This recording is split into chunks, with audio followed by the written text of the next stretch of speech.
حضور کی تعریف لکھی ہے سنائی ما ان مدح محمدا بمقالتی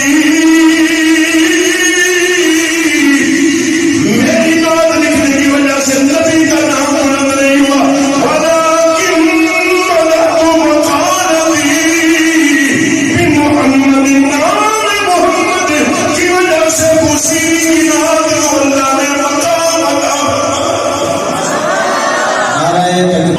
یہ سمجھنے کی بات ہے. آج ہم ملاد کرتے ہیں کہ نہیں کرتے؟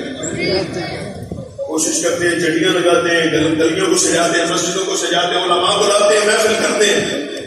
اگر کسی کے دل میں خیال پیدا ہو جائے کہ ہم نے ملاد کر دیا اس لیے ملاد کی شان ہے بھگانا, بولے تو صحیح نہ میں تیرے کرنے کا محتاج نہیں, میرا ملاد میرے نبی کا ذکر تیرے کرنے کا محتاج نہیں, نہ میرا قرآن تیرے پڑھنے کا محتاج ہے, نہ میری نماز تیرے ادا کرنے کی محتاج ہے, نہ میرا ذکر تیرے بولنے سچا کا محتاج ہے, بلکہ میرے نبی کے ذکر سے اللہ تجھے چھڑ دیتا ہوں. نماز اپنے پڑھنے والے کی محتاج ہے, نماز مسلمانوں کی محتاج ہی نہیں سمجھ آ رہی. نماز نماز ہے, نماز اس وقت بھی نماز تھی جب کوئی نمازی نہ تھا, نماز اس وقت بھی نماز تھی جب نماز میرے مصطفیٰ نے اکیلے میں پڑھی, نماز اس وقت بھی نماز تھی جب آسمان سے میرے معبود کو معراج کی رات کی عطا ہوئی ہے.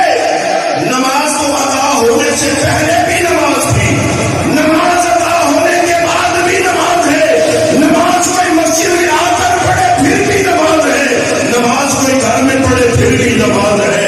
نماز پڑھنے والے کی محتاج نہیں, پڑھنے والا نماز کا, پڑھنے والا نماز کا محتاج ہے. اب قرآن کسی کا محتاج ہے نہیں سمجھ آ رہی؟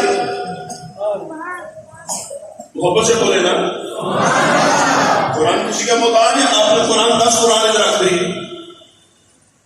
ایک آدمی نماز پڑھنے کے لیے آتا ہے, وہ کبھی بھی قرآن نہیں پڑھتا, اس کے گھر میں قرآن ہے, وہ کبھی قرآن نہیں پڑھتا. ہر مسجد میں 10 میری 20 قرآن کے نسخے موجود ہیں, کوئی قرآن نہیں پڑھتا.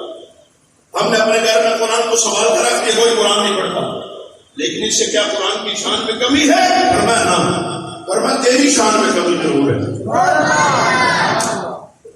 فرمایا تو قرآن نہیں پڑھتا چونکہ قرآن تیرا محتاج نہیں ہے, تو قرآن کا محتاج ہے.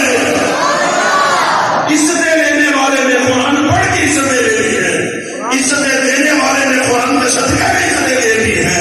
فرمایا کہ وہ کیوں مؤثر تھے, وہ کیوں اعلیٰ تھے, وہ کیوں رام لے ان کے آخری ہیں, اور قیامت تک کے لیے اللہ نے کیوں اس میں شان کو دے دی ہے.